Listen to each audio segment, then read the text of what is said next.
क्या पूछ रहे थे? सर जो इंसेमिनेशन अगर सही से हो जाता है तो उसके जो फर्दर प्रोसीजर है तो उसमें तो फिर प्रॉब्लम नहीं आनी चाहिए कुछ। अरे ऐसा कैसे?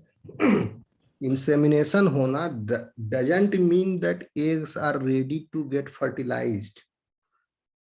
इंसेमिनेशन बहादुरी है सिर्फ मेल का। Okay, it is the male's natural insemination, ठीक है।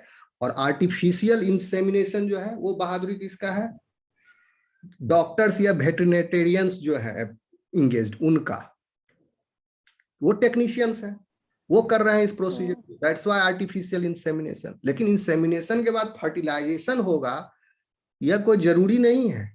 अगर फीमेल का एग अगर मैच्योर नहीं किया हुआ है तो कैसे फर्टिलाइजेशन होगा? अगर सपोज करो एंट्रल स्टेज तक नहीं मैच्योर किया हुआ है, इमेच्योर साइट है, सेकेंडरी फॉलिकल ही है अभी तक, है ना, primary follicle, secondary follicle, tertiary follicle. फिर से देखो फोटो,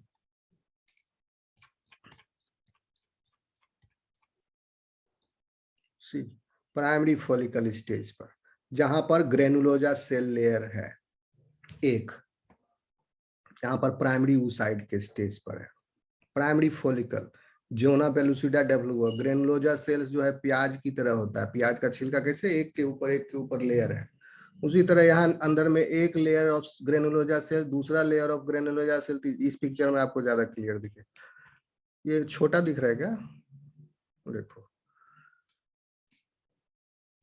ये प्याज की ग्रेनुलोजा सेल लेयर है, प्याज के लेयर के जैसा अटैच्ड है। टर्सरी फॉलिकल का यही कैरेक्टरिस्टिक है कि many layer of granulosa cells are there. जैसे प्याज में बहुत सारे छिलके होते हैं, एक के ऊपर एक, वैसे है। और उसके बाद टू थीका सेल लेयर्स, और प्याज के ऊपर का दो पतली चमकदार जो छिलकी होती है वो समझ लीजिए थीका सेल लेयर, और अंदर में वो मोटा वाला जो फलक होता है प्याज का। इस स्टेज पर अगर नहीं है ग्राफियन फॉलिकल तो फर्टिलाइज नहीं करेगा। वो सेकेंडरी फॉलिकल तक ही अगर फीमेल में डेवलप हुआ तो इंसेमिनेशन करा के क्या फायदा? Are you getting my point? Yes sir. ठीक है ना। प्लस इंसेमिनेशन जैसे ह्यूमंस, अब जानवर में जो इंसेमिनेशन कर रहे हैं उसमें तो हमको पता है, पहले से पता है, वो जानवर में एथिकल इश्यूज भी बहुत कम होते हैं। ओके, उनमें स्टडी सब करके किया जाता है, तो उसमें हमको पहले से पता है कि कौन सा मेल है।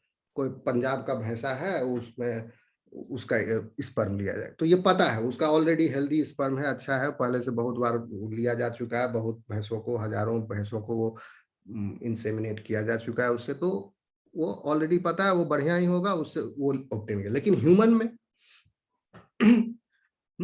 जो पार्टनर कपल जो है, अगर फीमेल इसके लिए तैयार भी है और कपल जो मेल जो है वो बेड पर है, दैट डजंट मीन कि उसका इंट्रायूटेराइन जो आर्टिफिशियल इंसेमिनेशन किया गया that sperm will be healthy.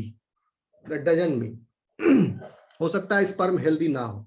Sperm अगर हेल्दी नहीं हो तो फिर ICSI की जरूरत पड़ेगी। आ रहा बात समझ में? आगे बढ़े। Yes sir. सर ये ICSI क्या ये मेल में होगा या फीमेल में ही होगा? ICSI जो है ना वो हम कर रहे हैं इन विट्रो, समझे? हम एक कल्चर मीडिया, ये पेट्री डिश है ग्लास का। अब एक चीज और आप लोग नोटिस करोगे, IVF जो है उससे बोला जाता है टेस्ट ट्यूब बेबी। IVF से जो बच्चा पैदा होता है उसको क्या बोलता है? Yes sir. हाँ, test test tube baby. Yes sir. वो बेबी बोलते हो। लेकिन कहीं भी टेस्ट ट्यूब दिख रहा है इसमें? कहीं नो सर। कहीं भी नो टेस्ट सर। ट्यूब नहीं है। और ये चूंकि पुराना टेक्निक है, इन विट्रो जो है वो मतलब होता है इन ग्लास, तो इसमें इन ग्लास क्या है? ये यही है, पेट्री डिश। ये टेस्ट ट्यूब नहीं है ना, ये एक तस्तरी की तरह डिश है, चौड़ा डिश है। इसमें कल्चर मीडियम है, इन दैट कल्चर तो मीडियम। सर ये तो टेस्ट ट्यूब में भी पॉसिबल है ना? हाँ, तो टेस्ट ट्यूब में पॉसिबल है तो टेस्ट ट्यूब में काम करना मुश्किल होगा ना। किसी भी कंटेनर थोड़ा में, डिफिकल्ट है। Yes sir. हाँ। स्टाइल कंटेनर किसी में भी कर सकते, लेकिन ये पेट्री डिश है, ये चौड़ा है इसका मुंह।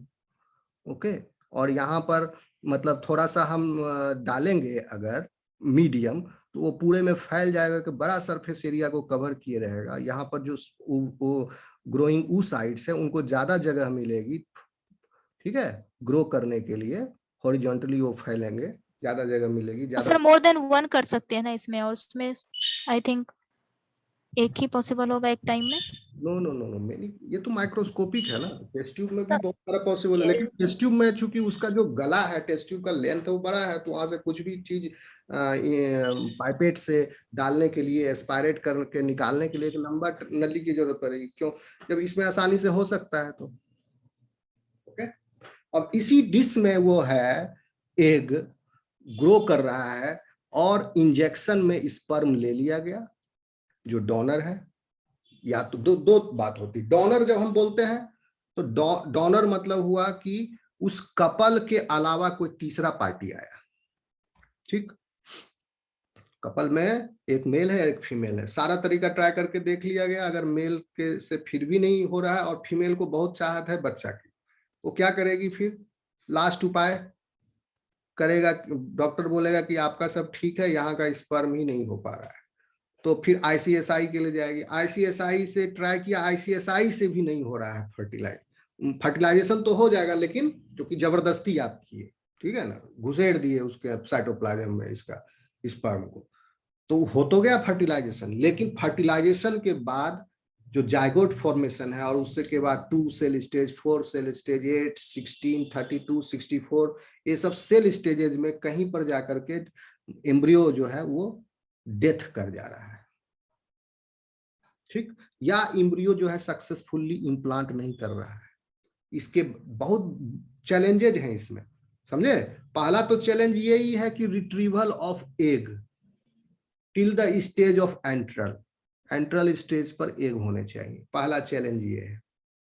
दूसरा चैलेंज, यानी अब फीमेल गैमिट जो है वो हेल्दी है, ready to get fertilized, healthy है, फर्टिलाइजेशन हो सकता है। दूसरा चैलेंज ये है कि healthy sperm, healthy motile viable sperm चाहिए। अगर नहीं है तो then you will need ICSI.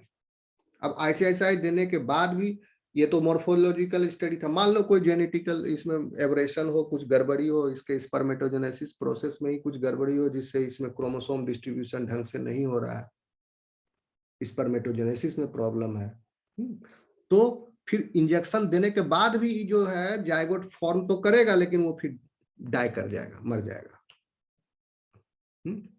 तो अब ये भी तरीका कर लिया, उसके बाद भी नहीं हो रहा है इम्प्लांट, और फीमेल के चाहत है कि नहीं हमको बच्चा चाहिए, तो वो क्या करेगी? एग्रीमेंट करेगी। सीक्रेट एग्रीमेंट होता है वो डोनर से। डोनर का को भी नहीं पता होता है कि कहाँ जा रहा है, डोनर का बैंक में रहता है, बीच में जो मीडिएटर होता है उसको, इसका कुछ लीगल वो सब है, वो सब करना पड़ता है, समझे। तो वो डोनर लेगी, डोनर से फिर वो फर्टिलाइज कराएगी अपने एग को, और फिर अपने यूट्रस में इम्प्लांट करवा लेगी। और पूरी और इसमें सीक्रेसी मेंटेन, पूरा दुनिया को पता रहेगा कि ये दोनों इन्हीं का बच्चा है। लेकिन असली में उस बेबी का बायोलॉजिकल या जेनेटिक फादर जो है वो कौन था? डोनर। ओके, आ रहा समझ में? आगे यस सर। एक काम करो, लाइन कटा हुआ बहुत देर से, तो थोड़ा डिसकंटिन्यू करना पड़ेगा। एक सेकंड, बैटरी 5% बचा है सिर्फ, क्या भी बोल दिया। तुम लोग की तरफ भी लाइन गया हुआ था?